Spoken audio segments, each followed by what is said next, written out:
In this video, we'll show you how to copy data from one MSR card to multiple cards using the EasyMSR app. First, open the EasyMSR app and power on the MSRX6 device. Next, connect the MSRX6 device via Bluetooth.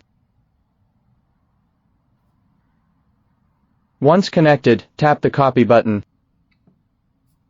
Now the device is ready. Let's swipe the source card. After swiping card 1, you'll notice the data has been read into the app. Next, swipe destination cards A, B, and C.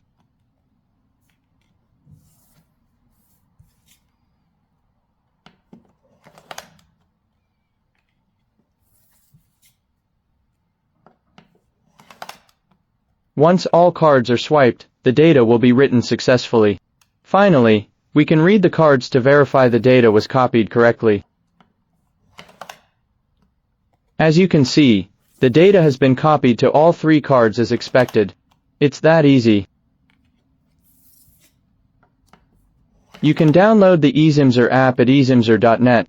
Thank you for watching.